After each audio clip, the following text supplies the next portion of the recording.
যাদের বাবার টাকা নিয়ে ফুটানি দেখায় আমার ওদেরকে পছন্দ না। ওর সাথে মিউচুয়াল করার কিছু নাই, চরকাণ্ডের বাইরে কিছু হওয়ার তো কথাই না। ওরা কিন্তু খুবই ডেসপারেট, ওরা সব বলে দিবে। বৃষ্টির জন্য এতক্ষণ জ্যামে আটকাল, ওরা এখন কিন্তু মরে। আমি একটা কথা বলতে চাই, আমার এই 13-14 বছরের ফিল্মের ক্যারিয়ারে আমি একদম ছোট থেকে বড় হলাম এখানে। এত ম্যাচুরিটি আসার পর আমার মনে হয় ববি নায়িকা হিসেবে খুব ভদ্র, মেয়ে হিসাবে খুব ভালো, কিন্তু অন্যায়ের বিরুদ্ধে কথা বলতে গেলে প্রবলেম।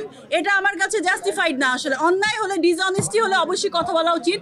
এবং তখন নায়িকা বলে বিভিন্ন সংবাদ মাধ্যমে যে এটা প্রচার হয়, মানে কেউ কেউ যে বিয়ে শাদী এটা ওইটা, বিজনেস করছে এইটা ঠিক না ওইটা ঠিক না, এটা পয়েন্ট থেকে কিন্তু আমরা সরে যাই। সব সময় জাজ করি যে আচ্ছা উনি তো নায়িকা, হয়তো বা অনেক কিছুই হতে পারে। বিষয়টা কিন্তু এরকম না, এটা খুবই দুঃখজনক একটা বিষয়। শারদাতা প্রডিউসার আমাকে বলেছে 80 ক্রস করে গেছে। উনি 2.5 বছর ধরে সিনেমাটা এরকম বারবার ওনাদেরকে ভোগাইতে ভোগাইতে এটা মানে যতটা অ্যামাউন্ট ছিল তার থেকে ডাবল চলে গেছে। আমি তাহলে 20-25টা ছবি কিভাবে করলাম? আমি এখন পর্যন্ত এই কথাটা কারো মুখ থেকে, এত সিনিয়র, এত নতুন, এত বড় বড় মানুষদের সঙ্গে আমি কাজ করেছি, তারা কেউ কেন কোনোদিন এই 13-14 বছরে পড়লো, কেউ একজনও কেন কমপ্লেন করে না? আর নতুন একটা ছেলে এসে সে এতটা ডিসঅনেস্ট, আমি আমার পার্সোনাল পয়েন্ট অফ ভিউ বলছি, বাকি সব কিছু ওনারা বলবে যে একটা কাজে কেউ টাকা কম থাকতে পারে, বেশি থাকতে পারে, কিন্তু নিজের কাজের সঙ্গে এতটা ডিসঅনেস্ট মানুষ আমি এই 13 বছরের ক্যারিয়ারে দেখি নাই ফিল্মে। আমি গ্রামের যারা ছেলেরা এসে শহরে কাজ করে এবং নিজের পায়ে দাঁড়ায়, আমি ওদেরকে সবসময় রেসপেক্ট করি। আমি নিজে শহরে বড় হওয়া মানুষ, কিন্তু তারপরেও আমার সবসময় সিম্প্যাথিটা থাকে ওদের উপর, যে ছেলেমেয়েরা গ্রাম থেকে এসে উঠে আসে, নিজের চেষ্টায় নিজে কিছু করে। সো আমি তাদেরকে রেসপেক্ট করি। আর যাদের বাবার টাকা নিয়ে ফুটানি দেখায় আমার ওদেরকে পছন্দ না, ঠিক আছে? কারণ আমি আমার নিজের চেষ্টায় এত দূর আসছি। সো আমি বলবো যে ও যদি এমন হতো, আমাকে অনেক কথা শুনিয়েছে যে আমি তো এরকম সাপোর্ট দিতে হবে, এটা আমি অনেক সাপোর্ট দিয়েছি। একদিন দুদিন এমন হয়েছে যে আপা আজকে পেমেন্ট না দিই, আজকে প্রোডাকশন খরচটা চালাচ্ছি। আমি বলছি ওকে, নো প্রবলেম, পেমেন্টটা পরে দাও। সেই ছেলে যদি এখন এসে বলে আমার ফ্রেন্ডের মতো চ্যানেলে বসে ববি বলে, এমনি আপা বলে, তো ওর কনফিউজিং এক তো ক্যারেক্টার। তারপর হচ্ছে আরেকটা বিষয়, আমি এত কিছু বলতেই চাই না আসলে, একজনের এত ক্যারেক্টার নিয়ে আমি কথা বলতে চাই না, এটা আপনারা জাজ করবেন। কিন্তু আমি এখন মানে বাধ্য হয়ে অলমোস্ট এটা বলছি যে এতটা ডিসঅনেস্টি নিজের কাজের সাথে, এটা আসলে আমি দেখি নাই।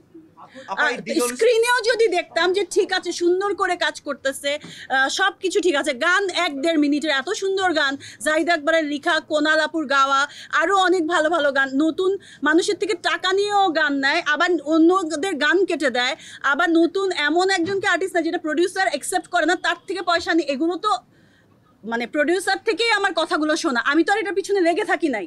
ছবিটা দেখে আমি হার্ট হয়েছি, এবং ডাবিংয়ের সময় আমাকে শুধু ডাবিংয়ের সিনগুলি দেখিয়েছে, যে পুরো ছবি দেখা যাবে না, পুরো ছবিটাও দেখায় নাই।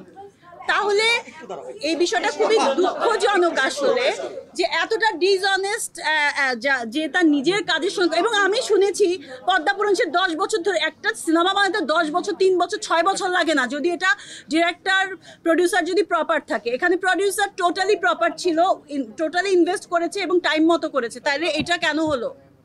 এবং আর্টিস্ট যাদের কিন্তু সবাই হেল্পফুল ছিল, সাপোর্টিভ ছিল। এখন যদি আমার দোষ দেয়, আমাকে বলে প্রডিউসারের দোষ, তারা টাইমলি পয়সা দেয় না। প্রডিউসারকে বলে আমাকে ডেট নিয়েছে 15 থেকে 17 দিন, আমার শ্যুট হয়েছে 6 দিন। কেন 6 দিন? আমার যতটুকু ফুটেজ, আরও ফুটেজ কেটেছে, সেটা 6 দিনের শ্যুট। তাহলে আমি কিভাবে টাইমলি না এসে এতগুলো শ্যুট করলাম? এটা বলেন আপনারা। ওর সাথে মিউচুয়াল করার কিছু নাই, ওর সাথে কিছু হয় নাই যে মিউচুয়াল করতে হবে, এমন কিছুই হয় নাই। এগুলো টোটালি ফেক। মানে এত নিউজ, মানে এত ফেক নিউজ হতে পারে, এটাই সবচেয়ে অদ্ভুত বিষয়। আর এটা হচ্ছে এটার পরদিনের দাওয়াতের একটা ঘটনা আসলে। এইটা নিয়ে যে এতগুলো নিউজ হয়েছে বা এত কিছু হয়েছে, যেহেতু আমি আমার রেস্টুরেন্টের ওই বিষয়টা নিয়ে মানে ইনভলভ ছিলাম, খুব বেশি, খুব বিজি ছিলাম। এই এতগুলো যে নিউজ আসছে কীভাবে আমিও জানি না আসলে। আর যখন নিউজ আসছিল তখনকার ঘটনা না, এটা অনেক আগের ঘটনা। এটা টোটালি রং। আমার সঙ্গে ডিল ছিল 8 লাখ টাকার, তারপরে ও বলছে যে প্রডিউসার টাকা দিচ্ছে না। পরে এখন জানতে পারলাম প্রডিউসার থেকে সে আসলে সব টাকা নিয়ে গেছে।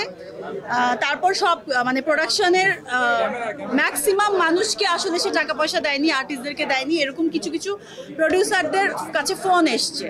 তো এটাই আমাকে, যেহেতু প্রডিউসার ওরকম কাউকে এখানে চিনেন না, একটু কম চিনেন, জানেন, তো বলছি এরকম কেন হচ্ছে। আমি বললাম যে আমি জানি না, আপনাদের প্রোডাকশন ম্যানেজারকে জিজ্ঞেস করেন। তখন বললো যে প্রোডাকশন ম্যানেজার আমাদের যাকে দিয়েছেন তাকে বাদ দিয়ে দিয়ে ও নিজের প্রোডাকশন ম্যানেজার দিয়েছে। সো এরকম ডিজাস্টার একটা সিচুয়েশনের মধ্যে আপু আপনি একটু আসেন, আমরা কথা বলছি, আমরা একটু কথা বলবো, মানে মেইন যে ফ্যাক্টটা সেটা একটু বের করতে চাচ্ছি। এই বিষয়টা খুবই সিম্পল। দেখো, আমি নারী আন্দোলন আর ফেমিনিস্ট এইসব নিয়ে না, সবাই মিলেই হচ্ছে একটা শক্তি, নারী পুরুষ সবাই দরকার সব জায়গায়।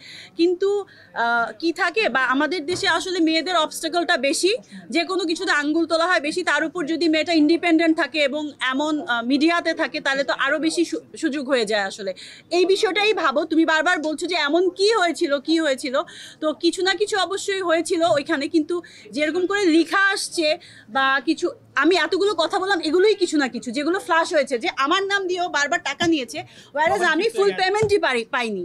আমার নাম দিয়ে বলেছে যে ও আইটেম গান করতে চাচ্ছে না, আপা আইটেম গান করবেন, আমি কেন করব না? আমি যদি এই ক্যারেক্টারে আইটেম গান ডিমান্ড করি, আমি কেন করব না? তাহলে তো আমি প্রফেশনাল আর্টিস্ট মানে কিভাবে হলাম? এবং এতগুলো ছবি শেষ করলাম কি করে?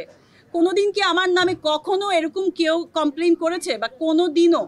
তো ওর কমপ্লেনটা কেন মানে এখন ভ্যালিড হবে? বা এটা প্রমাণের পরও, এত কিছু জানার পরেও আসলে ওর যে সেকেন্ড ছবি, এটা ফার্স্ট ছবিতে কি হয়েছিল সেটাও তো অনেকে অনেকভাবেই জানে। আসলে করকাণ্ডের বাইরে কিছু হওয়ার তো কথাই না। আমি এতটা নিচে তো নামতে পারবো না, এবং এতটা মানে নোংরা, এত চিপনেসের মধ্যে আমি আসলে যেতে চাই না। আমার যতটুকু বলার আমি সব কিছুই বলেছি না, কিন্তু আমার নাম ভেঙে ভেঙে আরেকজনের থেকে টাকা নিয়ে করবে যে সিনেমার জন্য আমি এক্সট্রা দিচ্ছি, আমি শ্যুট করতে এক্সট্রা পেমেন্ট নিচ্ছি, পেমেন্টের বাইরেও, এটা তো আনইথিক আর আনপ্রফেশনাল একটা কথা। সেটা তো আমার সঙ্গে কখনোই যায় না আসলে। এবং এখনো সে ভুলভাল কথা চলছে।